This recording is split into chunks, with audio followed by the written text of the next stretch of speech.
Alright, today we're going to be going over underhooks, one of my favorite positions, right? So starting out, I think it's always good to show kind of what a good underhook looks like, right? So when I underhook Jimmy, my goal is to get the palm of my hand onto his other scapula, right? If I'm up here, my elbow's too deep, I can get wizard down. If I'm coming up over the shoulder, elbow's too low, he's going to overhook down, right? So I like to be strong here. Hand just goes flat across the top of his back. Really focusing on keeping this elbow up, right? If I'm here on Jimmy, try to wizard down, right? I'm pretty strong. If I'm here, he's kind of got me more than I got him, right? So that's the first thing. Now going into some of our setups, right? Everyone knows kind of the basic club dig underhook, right? That's pretty standard. I have two that I really like that are not so common, right? And the first one is coming from my inside tie, right? So I like to left the underhook. That means I'm gonna collar tie with my left. Jimmy goes to over tie. I'm just gonna swim my hand in. At the same time, I'm kind of dropping my shoulder into his armpit, right? So one more time, kind of in slow-mo. Jimmy comes to the over tie. I'm taking a step in, right? And I'm swimming this hand under, getting my shoulder in there. Boom. Ready to attack this angle. So that's the first setup I really like. Next one that I've been playing with a little bit more is from the outside, right? So a lot of us, we're used to kind of from this closing and this initiating contact coming collar tie, right? Instead, what I'm doing a bit different is I'm gonna collar tie, again, with my underhook hand. I'm gonna push his head away. I'm gonna collar tie, push, replace. Right here, kind of stiff arm. You can see I'm V-blocking him right in the jugular, right? I'm looking to push his head away, make him uncomfortable, right?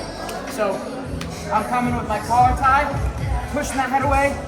9 times out of 10, this arm comes flying up, right? This dude's uncomfortable, he's looking to grab me. That's when this underhook swims in.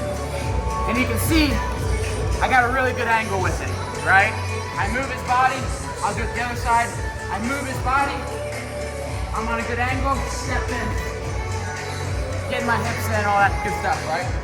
So, next thing, once we get to our hook, right? What are we trying to do? So, I think good rule of thumb, if you go and watch Trent Hidley, he's really good at this. Anytime he digs his underhook, he's immediately going to an attack, right? Most of the time he doesn't score, but what he's doing is he's initiating some movement that he can build off of, right? So if I swim this underhook on Jimmy, I usually want to be looking for this far leg or this near leg, right? Sometimes I'm going to get it. More often than not, I'm going to just force him to circle out and I can continue the position, right? So I think number one, really good idea, as soon as you dig, is to get to some sort of offense, right? Whether that's your single leg here, dropping underneath, whether it's your high crotch, even if you're kind of out more head to head, or your throw bys, right?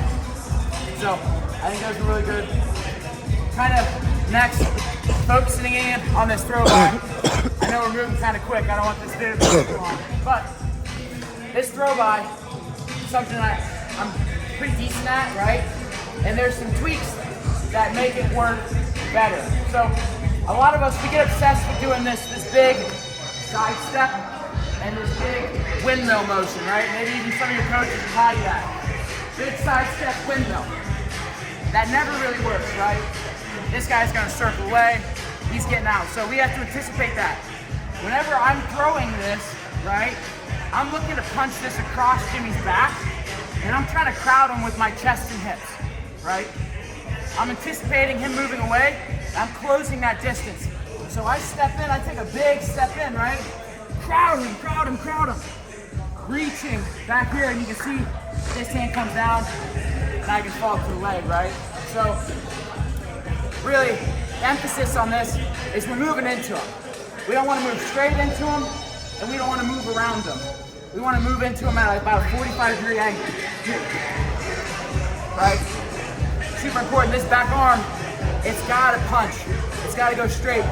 If I go here and I keep this underhook, he's whizzing down on me all day and things get tough, right? So this has got to punch. This has got to straighten out. straighten out. And then notice he slides right off of it. Now I can come down to the ankle. I can look for my finish. So that's number one.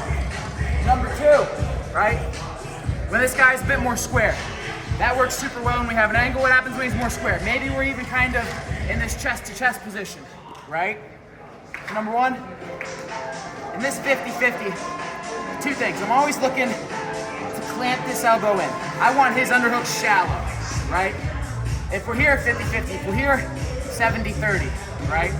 And I'm always looking to keep my elbow up. Good wrestler, he's gonna be trying to do the same thing on the other side, right? So I want to keep this up, prevent him from making my underhook shallow. So we're here, right? I maybe have to push this down. I'm not just pushing down, but I'm kind of tweaking it in. Watch his shoulder rotate. It's not comfortable on his rotator cuff. It actually kind of hurts, right? In a match, that's what we want. In practice, not so much, right? But I'm getting this down, right? And when I go to this leg, right, I'm looking to slide my shoulder across, my shoulder and my head. I'm trying to kind of trap his arm here in my neck crease, right? So when I'm here, kind of out front, 50-50, I get this shallow, big step to the outside, right? And I'm looking to drop my chest here. And you can see, I'm in a pretty athletic position. I got Jimmy's arm trapped, I got his leg. This other hand comes down to the knee, not to the hip, to the knee. Run my feet to catch up with it. So, one more time.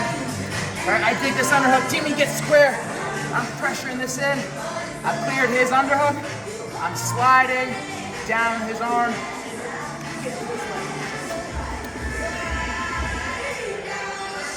We'll go one more time fast. Right?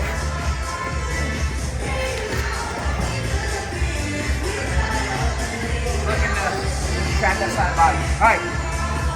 So now we got 2 setups, 2 shots. We're gonna go into 2 snaps now. Right? So, normally, guy gets this underhook. His reaction is to clam up, right? This is what you're gonna find most of the time. You get underhook, he clams up.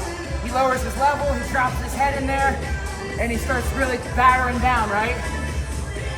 That's a really good time to look for my snap. Now, a lot of us, we've been taught to snap like this, right? You kind of hold on to this underhook. Well, I do it a little differently. I think it works a lot better. But when I snap, I actually take my underhook out, right? This is for 2 reasons. First reason is when I bring my underhook out, right, and I come football grip to the head, right, I like to put the blade of my thumb right up in his Adam's apple, no hand on top. I'm pulling his head down. It's like a guillotine, right? I could choke him out here if I really wanted to, right? So this, number one, tons and tons of pressure. Number 2, Jimmy's got nothing to grab onto, right?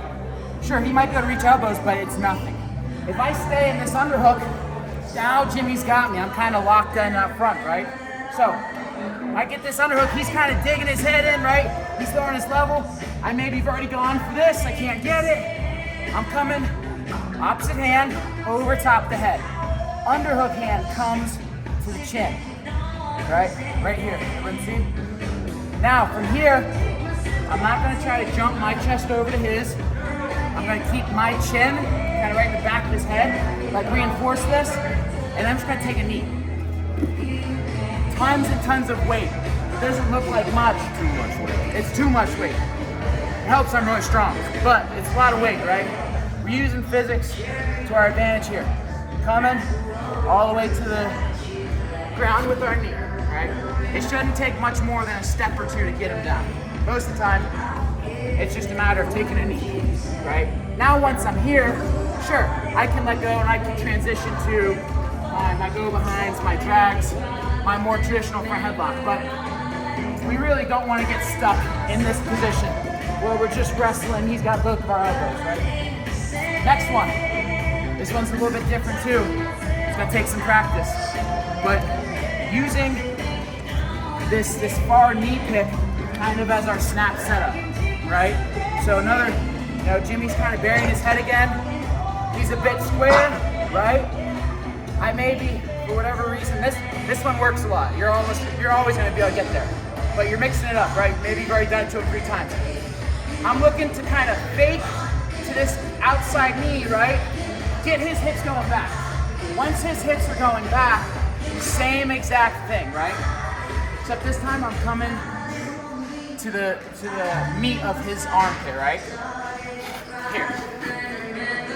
You notice 2 things. Number 1, this underhook hand again, it doesn't stay in the underhook. We take it out, right? So he's a bit more square this time. I go here, he sends his hips back, right?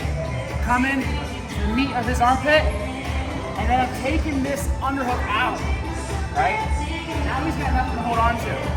This hand, super important. This is what we're using him to guide with. This is the thing. You can see we're snapping him at an angle. I can attack that whole side of his body. So one more time, a little bit quicker. He's squaring up with me, right? I'm gonna send this hips back with this fake. Get into that angle. I think that's pretty good for now. Good?